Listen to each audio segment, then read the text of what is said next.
प्यारे बच्चों नमस्कार, वेरी गुड मॉर्निंग। मैथ की क्लास में आपका स्वागत है। बीएससी बीएड सेकंड का जो टॉपिक हमने स्टार्ट किया था, चैप्टर स्टार्ट किया था मीन वैल्यू थ्योरम, ठीक है। तो उसको हम आगे बढ़ाते हैं। तो लास्ट टाइम जो हमने किया था लैग्रेंजेस मीन वैल्यू थ्योरम, अब उसका ज्योमेट्रिकल इंटरप्रिटेशन करना है। ज्योमेट्रिकल मीनिंग क्या है उसका, ठीक है, ज्यामितीय क्या मतलब है, ठीक है। लैग्रेंज मध्यमान प्रमेय का ज्यामितीय अर्थ। तो ये कहता है कोई कर्व है एफ एक्स और कंटिन्यू है, ठीक है, इन इंटरवल ए बी में, ठीक है। और देखो लैग्रेंजेस को अगर कोई फंक्शन सेटिस्फाई कर रहा है तो उसकी दो प्रॉपर्टी हैं कि वो कंटिन्यू होना चाहिए और डिफरेंशिएबल होना चाहिए, और तब सी मिलेगा हमें, ठीक है। इसके बारे में बताया, ठीक है। तो फंक्शन कंटिन्यू है ए बी इंटरवल में और एफ एक्स डिफरेंशिएबल है in open interval A and B के अंदर, ठीक है भी। तब सी बिंदु मिलता है ए और बी में कि एफ बी माइनस में एफ बी माइनस में A is equal to F dash C के इक्वल होता है। ये हमने लैग्रेंजेस मीन वैल्यू थ्योरम पढ़ी थी, इसको हम फर्स्ट मीन वैल्यू थ्योरम भी कह देते हैं, ठीक है। तो इसमें यह बताया था कि इस इंटरवल ए बी के अंदर जो कर्व है मूव कर रही है, उस कर्व के ऊपर प्रत्येक पॉइंट के ऊपर टेंजेंट खींचे तो उन टेंजेंटों में से एक टेंजेंट ऐसा होगा जो किसके समांतर होगा, जो इसके ऑर्डिनेट होते हैं एफ ए और एफ बी जो निकाले थे उनको मिलाने वाली रेखा के समांतर होगा। ये उसने कहा है। इसका मतलब ये है, सिर्फ इतना याद रखना आपने। मैं थोड़ा सा ज्योमेट्रिकल बना के दिखाता हूँ, क्योंकि इसमें एफ ए और एफ बी तो इक्वल है ही नहीं, ठीक है। तो कोई कर्व है, जैसे फॉर एग्जांपल ये कर्व है हमारे पास, कैसे भी ले सकते हैं, कोई दिक्कत नहीं। ये एक्स एक्सिस और वाई एक्सिस, इसको यहां से मिलाया, इसको यहां से मिलाया। ये x इजिकल टू ए है, ये x इजिकल टू बी है। यहां पर ये वैल्यू कितनी होगी एफ ए और ये कितनी होगी एफ बी, ठीक है। इसको मिला देते हैं, इन बिंदुओं को मिला देते हैं, ले एफ ए और एफ बी को।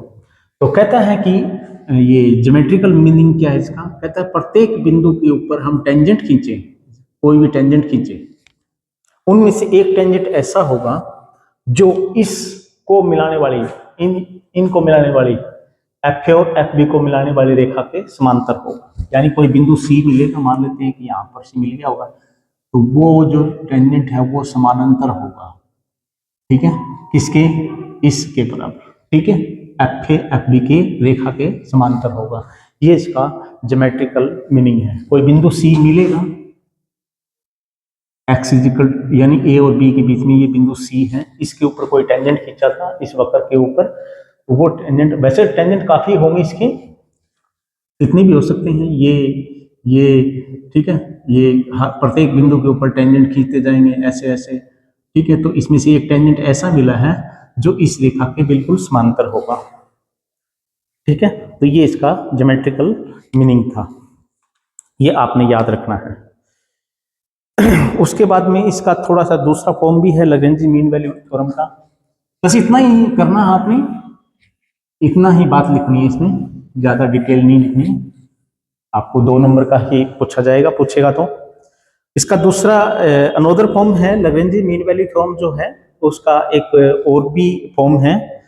वो क्या कहता है, कोई फंक्शन एफ डिफाइन है ए और ए प्लस में एच में, कोई फंक्शन है डिफाइन है यानी परिभाषित है, इसमें इंटरवल ए और ए में थोड़ा सा इंक्रीमेंट कर दे, इस ये इंटरवल बना लिया हमने, ठीक है ना। जैसे कैसे, ये जैसे ए है तो इसमें थोड़ा सा इंक्रीमेंट ए प्लस में एच, ए प्लस में एच, तो ये इसका इंटरवल बना लिया। इसके अंदर कर्व के बारे में डिस्कस कर रहा है, तो इसके बीच में एक बिंदु मिल जाएगा सी, ठीक है। वो किस प्रकार से मिलेगा, इसी लैग्रेंज मीन वैल्यू थ्योरम को ही थोड़ा सा आगे बढ़ाया है। तो कहता है कि फंक्शन कंटिन्यू है इन ए और ए प्लस में एच में, नंबर एक। नंबर दो, एफ डिफरेंशिएबल है इन ए और ए प्लस में एच में, ठीक है। तब कहता है कि एक थीटा जो एक और जीरो के बीच में इस प्रकार से मिलेगा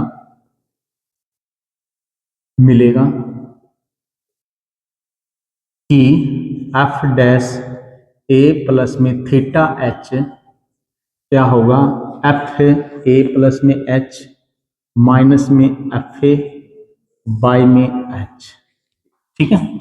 या इसको ये भी कह सकते हैं कि भी इसको इधर ले आएंगे तो आल्सो एफ ए प्लस में एच माइनस में F A is equal to H और एफ डैश ए प्लस में थीटा एच, ठीक है। ये दूसरी फॉर्म है भाई लैग्रेंज मीन वैल्यू थ्योरम की दूसरी फॉर्म है, जहां पर थीटा ज्ञात करना होता है, थीटा का मान 0 और 1 के बीच में, ठीक है। तो उसके ऊपर फंक्शन की वैल्यू निकालेंगे ना, ये वैल्यू निकालेंगे तो वो हमारे पास सी बिंदु, ये सी भी पॉइंट ही है, ए प्लस में थीटा एच है। आप कहोगे सर ये सी बिंदु कैसे हुआ, ये एक्चुअली में इसके अंदर बीच में ही कहीं ना कहीं है, ठीक है। ए प्लस में थीटा एच, क्यों, क्योंकि हमें पता है ए प्लस में एच है, ये है ए, ठीक है। तो एच को थीटा से मल्टीप्लाई कराएंगे, थीटा वैसे भी 0 और 1 के बीच में है, ठीक है। इन दोनों का अंतर कितना है, इतनी दूरी है, एच दूरी तो है बीच में गैप, ठीक है। उस एच दूरी को एक से छोटी रकम से मल्टीप्लाई करेंगे तो यानी थोड़ी सी कम ही होगा, यानी ठीक है ना, एच से कम ही होगा एक्चुअली में, तो यानी वो बिंदु इसमें ही कहीं मिले हैं। तो एक्चुअली में ये जो सी ही है, एक्चुअली में देखा जाए तो ये सी ही है, ठीक है। ए प्लस में theta H is equal to C ही है, जो सी बिंदु मिलेगा, ठीक। ये बस दूसरी फॉर्म बन गई इसकी, तो ये भी यूज हो सकती है। चलो उसके बाद में इंपॉर्टेंट डिडक्शन करनी है हमने, लैग्रेंज मध्यमन प्रमेय का महत्वपूर्ण निगमन, ठीक है। तो थोड़ा सा बात और कर लेते हैं, इसमें क्या बात बता रहा है। ये लैग्रेंज मीन वैल्यू थ्योरम है, ये एक बात और भी बताता है, क्या कि किसी अंतराल ए बी के अंदर कोई फंक्शन कंटिन्यू है और अवकलनीय है, ठीक है, बात कर रहा हूं उसके ओपन इंटरवल में अवकलनीय है, तब कहता है कि अगर उसका एफ डैश एक्स डेरिवेटिव तो निकालेंगे हम, ठीक है। लैग्रेंज मीन वैल्यू थ्योरम में यही तो बताया, कोई फंक्शन कंटिन्यू होना चाहिए ए बी क्लोज इंटरवल में और ओपन इंटरवल ए बी के अंदर वो डिफरेंशिएबल होना चाहिए, ठीक है। तो अवकलनीय तो है ही, अगर वो अवकलनीय है, अगर वो जीरो आ जाता है, जीरो आ जाता है तो वो फंक्शन जो होता है ना अचर होता है, ठीक है। तो एक्चुअली में वो फंक्शन क्या होगा, एफ एक्स क्या रहेगा, अचर रहता है, ठीक है। तो ये तो हमें पता ही है, वैसे भी कोई ज्यादा बात नहीं, किसी फंक्शन का डेरिवेटिव 0 आ जाता है तो वो फंक्शन क्या है, अचर है, ठीक है। और दूसरी बात क्या कहते हैं कि अगर उसका डेरिवेटिव एफ एक्स उस इंटरवल के अंदर धनात्मक आता है, पॉजिटिव आता है, पॉजिटिव आता है, तो वो उस अंतराल के अंदर वर्तमान ही रहता है, यानी बढ़ते हुए क्रम में ही रहता है वो फलन, ठीक है ना, बढ़ता ही जा रहा है, ये नहीं है कि कभी ऊपर जा रहा है कभी नीचे जा रहा है, नहीं, ठीक है ना। तो वो निरंतर, यानी वो फलन निरंतर निरंतर वर्धमान होगा, वर्धमान होगा, ठीक है, उस अंतराल के अंदर, यानी कोई अंतराल है x is equal to A और x is equal to B, अंतराल के अंदर कोई फंक्शन है, तो जैसे ये बढ़ रहा है इस अंतराल के अंदर कंटिन्यू बढ़ रहा है, ये तभी होगा जब उसका डेरिवेटिव 0 से बड़ा होगा प्रत्येक मान के लिए, ए बी इंटरवल के प्रत्येक मान के लिए अगर वो धनात्मक दे रहा है, धनात्मक की बात आ रही है, 0 से बढ़ेगा मतलब धनात्मक, ठीक है, उसका डेरिवेटिव रहता है, तो वो उस अंतराल के अंदर वर्तमान रहेगा, तो यानी नई इंफॉर्मेशन मिली है, ठीक है। क्योंकि फंक्शन तो हमें पता है किसी अंतराल के अंदर, जैसे अंतराल ए और बी के बीच में तो कभी फंक्शन बढ़ रहा है कभी घट रहा है, यानी ये इंफॉर्मेशन बता देता है कि भी फंक्शन अब डाउन जा रहा है फिर इंक्रीजिंग हो रहा है, ठीक है ना। तो किंतु अगर उसका डेरिवेटिव धनात्मक रहता है तो वो वर्तमान रहता है, हमेशा बढ़ते हुए क्रम में रहता है। अगर उसका डेरिवेटिव अगर जीरो या नेगेटिव है तो वो निरंतर निरंतर वो कभी भी डाउन और अप नहीं होगा, यानी या तो निरंतर डाउन ही रहता रहेगा, निरंतर असमान,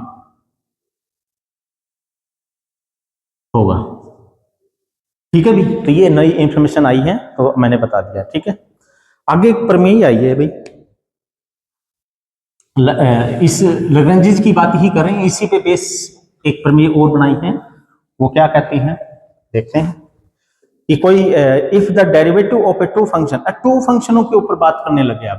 पहले अभी एक फंक्शन की बात चल रही थी, टू फंक्शन पे बात आ रही है और हेल्प लेंगे हम, लैग्रेंज की हेल्प लेंगे। ठीक है, कहता है कि डेरिवेटिव ऑफ टू फंक्शन, कोई फंक्शन टू है, एफ एक्स और जी एक्स, दो फंक्शन ले लिए मैंने, और derivative of two function at every point interval A B, इनके डेरिवेटिव निकालेंगे। Derivative in A B interval में, ठीक है, ओपन में ही होता है डेरिवेटिव तो इन दोनों का, मैं प्रमेय लिख रहा हूं और शॉर्ट में। Then function differ by the constant, तब ये कहता है इनके डेरिवेटिव, इन फंक्शनों के डेरिवेटिव इस इंटरवल के अंदर क्या हो रहे हैं। If derivative of two function every interval is same, derivative in interval A B क्या है, सेम है इनके, इसका डेरिवेटिव निकालो, इसका डेरिवेटिव निकालो, और कहता है इक्वल पाया जाता है प्रत्येक बिंदु पर, ए बी के प्रत्येक बिंदु पर। ठीक है, चलो देन कहता है ये फंक्शन है ना, इनका डिफरेंस कांस्टेंट होगा, ये कहता है। देन यानी एफ एक्स माइनस में जी एक्स है ना, वो क्या रहेगा, कांस्टेंट रहेगा। ये हमें सिद्ध करना है। ठीक है, देख लेते हैं। चलो अभी मैं डेरिवेटिव है, यानी जैसे ये डेरिवेटिव निकाल दिए और इंटरवल में सेम है यानी इक्वल है, दिस मींस क्या है, F dash X is equal to G dash X equal दे रखे हैं, और सिद्ध करना है कि उन दोनों फलनों का जो डिफरेंस होगा ना, दोनों फलनों का डिफरेंस है वो अंतर जो होगा वो कांस्टेंट होगा। ठीक है, ये हमें सिद्ध करना है। ठीक है, तो एक काम कर लेते हैं, दो फलन लेके चलते हैं, और डेरिवेटिव तो निकलता ही है, तो निकलता है तो यानी डिफरेंशिएबल भी है, और फंक्शन डिफरेंशिएबल है तो कंटिन्यू होगा ही होगा। ठीक है, तो ये बातें लिखनी चाहिए वैसे सॉल्यूशन या प्रूफ। तो F X and G X differentiable है। ठीक है, तो दिस मीन्स वो कंटिन्यू भी है, एफ एक्स और जी एक्स इज कंटिन्यू। ठीक है, कंटिन्यू तो होगा, डिफरेंशिएबल तो पहले बता दिया तो कंटिन्यू भी होगा। ठीक है, अब ये काम कर लेते हैं, गिवन क्या है, उन दोनों का डेरिवेटिव क्या है, इक्वल है। ठीक है, तो now given F dash X is equal to G dash X. ठीक है, ये दोनों इक्वल दिए हुए हैं। अब मैं एक काम कर लेता हूं, जो हमें प्रूव करना है एफ एक्स माइनस में जी एक्स या जी एक्स माइनस में एफ एक्स। ठीक है, कोई भी, ये कोई जरूरी नहीं है कि एफ एक्स में से जी एक्स को घटाएंगे, कोई जरूरी नहीं है। ठीक है, तो मान लेते हैं कि जो अंतर है ना वो एक फंक्शन मान लेते हैं, माना कैपिटल एफ एक्स क्या है, इन दोनों का अंतर है फलनों का, एफ एक्स माइनस में जी एक्स। ठीक है, भी इन दोनों के अंतर हमें पता है कि भी, अभी पहले तो नहीं पता कि भी कांस्टेंट है, मैं मान लेता हूं एक फंक्शन है वो। ठीक है, अब डेरिवेटिव करता हूं दोनों तरफ, डिफरेंशिएबल तो है ही, तो एफ डैश एक्स माइनस में जी डैश एक्स। ठीक है, एफ डैश माइनस में जी, ये दोनों तो इक्वल ही है, पहले से ही बता रखे हैं, एफ एक्स डैश और जी डैश एक्स तो इक्वल है, तो यानी ये जीरो आ गया, तो this means F dash x क्या होगा, जीरो। ठीक है, दोनों इक्वल है, इसका मतलब ये जीरो है। इसका मतलब क्या है, किसी फलन का, अभी हमें एक रिजल्ट लिखा था पहले से कि किसी फलन का अगर डेरिवेटिव जीरो के बराबर है तो वो फंक्शन क्या है, कांस्टेंट है। तो एफ एक्स इज कांस्टेंट, और एफ एक्स क्या लेके चले था, इन दोनों का अंतर लेके आना, तो दिस मीन्स एफ एक्स की जगह एफ एक्स स्मॉल माइनस में G X small is equal to constant. बस यही हमें प्रूव करना था और हो गया। ठीक है भी, इतनी बात समझ में आई। चलिए अब आते हैं second mean value theorem. First mean value theorem यानी लैग्रेंज मीन वैल्यू थ्योरम हम कर चुके हैं, उसकी प्रॉपर्टी कर चुके हैं, उसके ज्योमेट्रिकल मीनिंग का भी कर दिया हमने। ठीक है, अब हम क्या कर रहे हैं, सेकंड मीन वैल्यू थ्योरम के ऊपर आते हैं। सेकंड मीन वैल्यू थ्योरम क्या कहती है, जिसको हम कॉची मीन वैल्यू थ्योरम भी कहते हैं। Second mean value theorem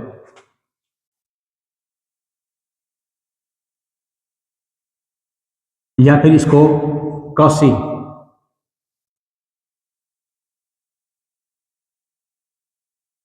mean value theorem theorem भी बोल देते हैं, दोनों ही एक ही बात है। ठीक है, कॉची का मध्यमान प्रमेय, तो वहां पर कॉची का मध्यमान प्रमेय या सेकंड मीन वैल्यू थ्योरम किसी नाम से आ सकती है, state and Cauchy mean value theorem, या फिर ये कह देता है कि सेकंड मीन वैल्यू थ्योरम की स्टेटमेंट लिखिए। ठीक है, वो स्टेटमेंट क्या है वो बता देते हैं। हाँ, ये जो आई है ये दो फंक्शनों के ऊपर बात कर रहा है। अभी तक तो हम पढ़ रहे थे एक ही फंक्शन के बारे में ही डिस्कस चल रहा था, रोल्स थ्योरम और लैग्रेंज मीन वैल्यू थ्योरम एक ही फंक्शन के ऊपर काम कर रही थी। अब यहाँ पर दो फंक्शन आ गए हैं, दो फंक्शनों के बारे में बात करेगा। क्या कहता है, इफ टू फंक्शन एफ और G with domain A B interval के अंदर कोई फंक्शन है such that both are continue हो ए बी इंटरवल के अंदर, डिफरेंशिएबल हो ए बी इंटरवल के अंदर, यानी और तीसरी प्रॉपर्टी क्या है, जी डैश एक्स, जो जी दूसरा फंक्शन है ना उसका डेरिवेटिव जीरो ना हो। ठीक है, तब कहता है एक बिंदु सी मिलेगा, उस इंटरवल के अंदर एक सी बिंदु मिलेगा। इस प्रकार से ये लिख देता हूं मैं कि कोई फंक्शन एफ एक्स है, कंटिन्यू है इन ए बी इंटरवल में, एफ डैश एक्स और जी डैश एक्स, यानी एफ एक्स और जी एक्स दोनों के बारे में बात करेगा। कंटिन्यू है दोनों ही, एफ एक्स एक ना लिखूं, एफ एक्स और जी एक्स, एफ एक्स और जी एक्स दोनों ही क्या है, कंटिन्यू है इन इंटरवल में, और एफ डैश एक्स और जी डैश एक्स डिफरेंशिएबल है in open interval A B में। ठीक है, और तीसरी क्या कहता है, नंबर एक, नंबर दो, नंबर तीन क्या कहता है, जी डो डैश है जो डेरिवेटिव सेकंड फंक्शन का निकाला वो जीरो के बराबर नहीं है, तब कहता है एक बिंदु मिलेगा, then there exist a point C in A B interval, इस ए और बी इंटरवल के अंदर एक ऐसा बिंदु मिलेगा। ठीक है, कि कैसे मिलेगा वो, कि एफ डैश सी और जी डैश सी किसके बराबर होगा, एफ बी माइनस में एफ ए और जी बी माइनस में जी ए, इससे मिलेगा। लैग्रेंज में कैसे मिलता था और रोल्स थ्योरम में कैसे मिलता था, यानी ये पॉइंट सी निकालने का तरीका कैसे मिलता था, यहां पर सी पॉइंट निकालने का तरीका ये रहेगा। ठीक है, यहाँ पर दो फंक्शनों के बारे में बात कर रहे हैं, दो फंक्शनों वाले क्वेश्चनों के लिए, क्योंकि दो फंक्शन भी आ सकते हैं, तीन फंक्शन भी आएंगे तो वो पर में भी करेंगे। ठीक है, तो ये चीज हमें प्रूव करनी भी है, प्रूव भी करेंगे हम। तो एक काम कर लेते हैं, देखो यहां पर एक प्रॉब्लम हो सकती है हमें, क्या, जीबी और जीए ये दोनों इक्वल हो गए ना, तो ये जीरो बन जाएगा और ये इंफिनिटी बन जाएगा, तो यानी सी निकलना मुश्किल हो जाएगा। तो सबसे पहले ये चेक करते हैं क्या जीबी और जीए इक्वल तो नहीं है। तो सबसे पहले ये सिद्ध करेंगे कि G B not equal to G A. ठीक है, मान लेते हैं कि इक्वल है, माना G B is equal to G A equal है। ठीक है, विरोधाभास से कर देंगे हम। ठीक है, विरोध से हम इसको सिद्ध कर देंगे। तो हमें पता है कि एफ एक्स और जी एक्स दोनों ही कंटिन्यू हैं, डिफरेंशिएबल भी हैं, यानी जी एक्स खुद भी क्या है, कंटिन्यू है, डिफरेंशिएबल है। और अगर ये दोनों चीज है तो रोल्स थ्योरम के मुताबिक अगर जीए और जी बी अगर दोनों इक्वल है तो ये तो रोल्स थ्योरम को सेटिस्फाई कर देगा। जी फंक्शन है वो रोल्स थ्योरम, क्योंकि दो प्रॉपर्टी तो सेटिस्फाई कर रखी, वो तो गिवन ही है। अगर ये दोनों इक्वल है, तीसरी प्रॉपर्टी रोल की यही कहती थी, जी फंक्शन की बात कर रहा हूं मैं, एफ एक्स की बात नहीं कर रहा, एफ एक्स की तो बात नहीं कर रहा मैं, एफ एक्स तो वैसे ही ऊपर है, ठीक है, मैं जी फंक्शन की बात कर रहा हूं। जी फंक्शन मान लेते हैं कि ये तीसरी प्रॉपर्टी है, तो अगर ये इक्वल आ जाता है तो यानी रोल्स थ्योरम कंप्लीट हो जाती है जी फंक्शन के ऊपर, तो है ना, तो यानी इसका मतलब ये तो इक्वल होगी, ठीक है। तो इसका मतलब ये हुआ कि ये इक्वल मान के चलते हैं, तो आता है जी एक्स रोल्स थ्योरम की तीनों शर्त संतुष्ट करता है।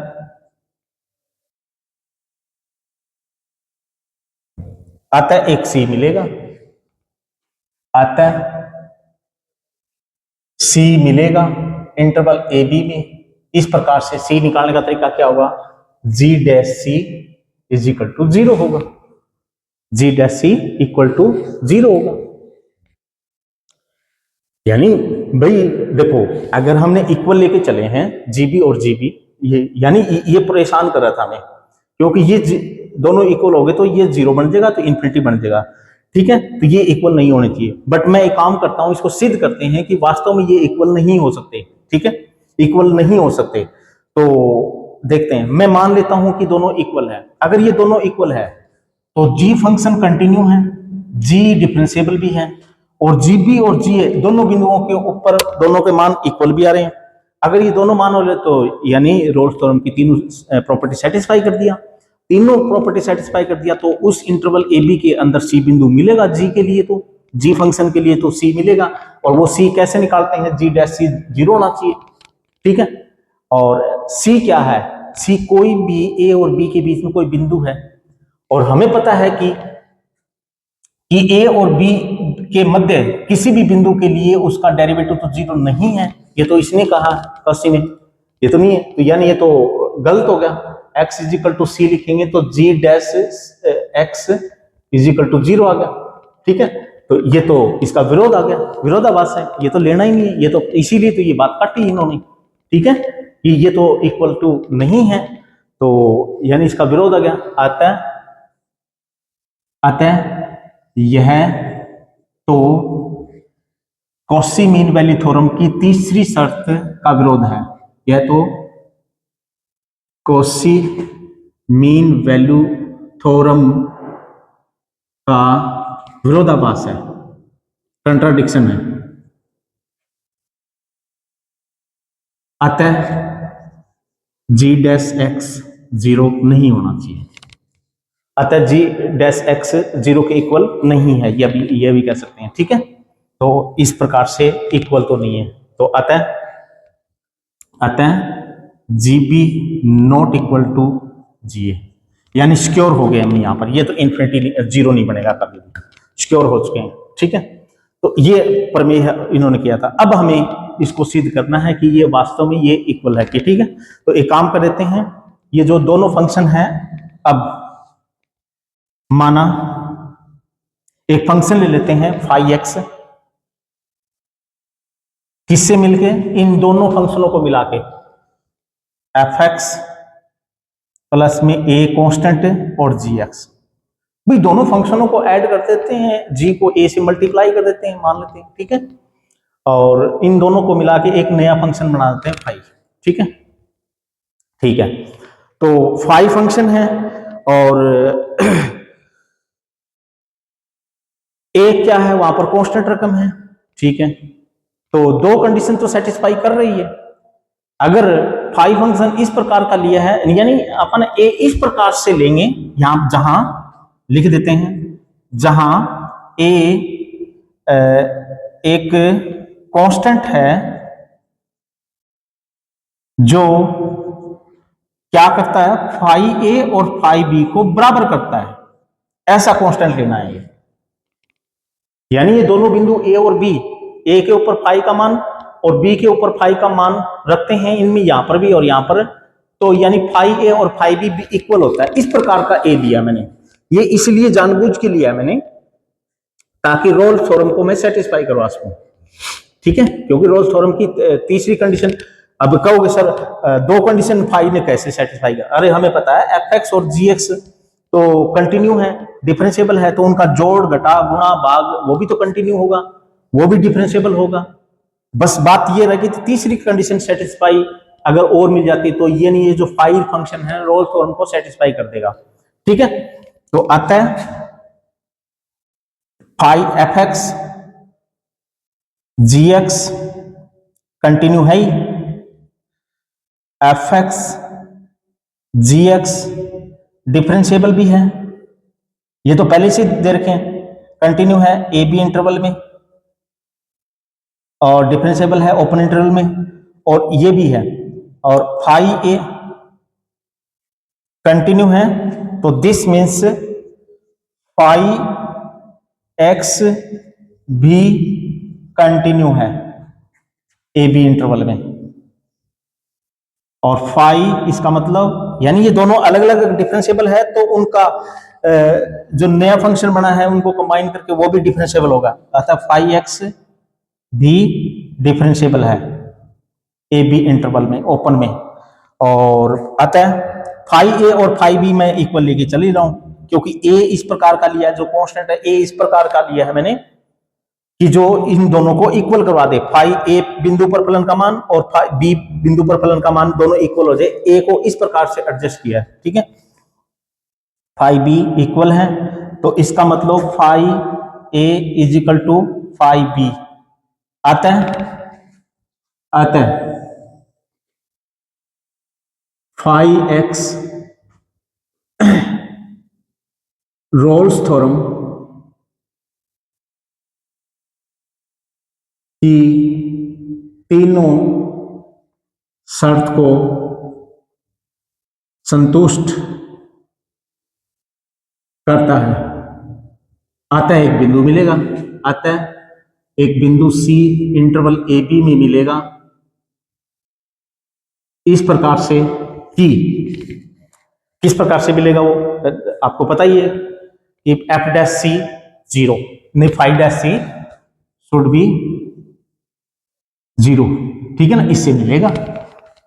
अब मैंने क्या चाहिए फिर, फाई डैश चाहिए, फाई डैश है, नाउ फाई डैश एक्स क्या है, फाई डैश निकालेंगे फिर एक्स की जगह सी रखेंगे, तो एफ डैश एक्स प्लस में ए जी डैश एक्स, सी बिंदु के ऊपर phi dash C F dash C A G dash C, ठीक है, बात समझ में आई ये बातें। देख लेते हैं, कब मैं ए निकालूंगा भाई, जब ए मानना ऐसा बिंदु ए कांस्टेंट लेके चला तो वो निकालना भी तो पड़ेगा, ठीक है, बट फाई डैश तो क्या है 0 है, तो यानी ये क्या बन जाएगा, ए का मान कितना हो जाएगा माइनस में एफ डैश सी बाई में जी डैश सी, यानी ए का मान निकाल दिया हमने, ठीक है, ए का मान निकाल दिया। अब हम इसको कहां पे पुट करेंगे, ये देखिए, ए का निकाल दिया, अब एक काम करते हैं,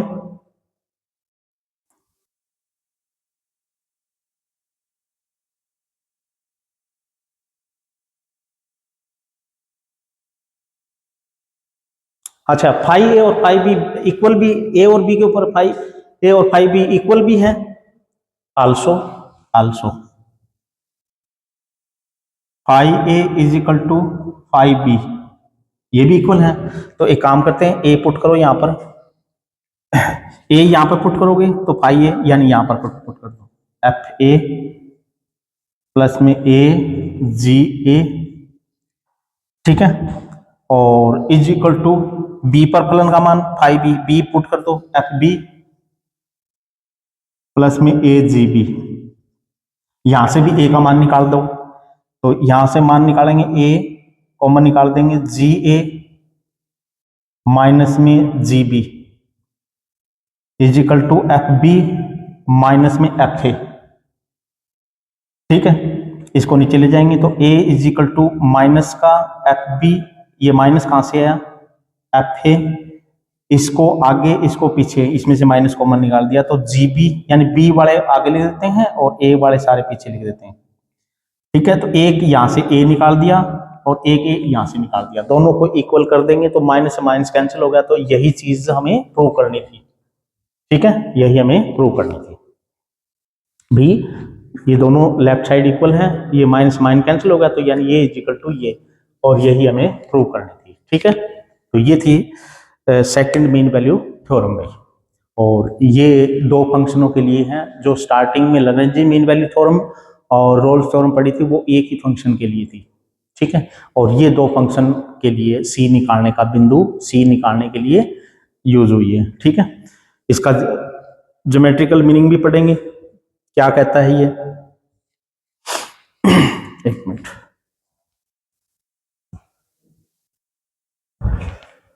तो अब इसका ज्योमेट्रिकल मीन है वो हम नेक्स्ट वीडियो में करेंगे, क्योंकि वीडियो लेंथी होगी भाई, क्योंकि उसके बाद में एक थ्योरम और करेंगे इसका ज्योमेट्रिकल मीनिंग, और एक दूसरी प्रमेय और करनी है, जनरल मीन वैल्यू थ्योरम, जो 3 फंक्शनों के लिए यूज होती है। ठीक है, तो वो हम नेक्स्ट वीडियो में करेंगे, क्योंकि अगर मैं ये प्रमेय करवाऊंगा तो ये वीडियो लेंथी हो जाएगी। ठीक है, हमें लेंथी वीडियो नहीं बनानी, बच्चे बोर हो जाते हैं। ठीक है भी, तो इनको ध्यान से पढ़ो और एग्जाम में आ सकती है, बिल्कुल नेम से आ सकती है।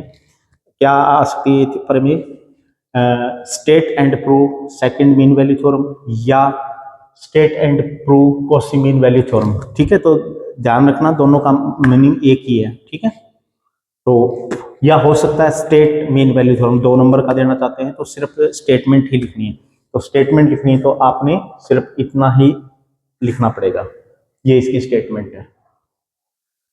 ठीक है, और ये इसका प्रूफ हमने कर दिया, अगर प्रूफ भी आ जाता है तो फिर ठीक है, तो ये 8-10 नंबर की है। तो ठीक है भी, ज़्यादा लेंथी नहीं बनाएंगे हम। Thank you for watching video, धन्यवाद।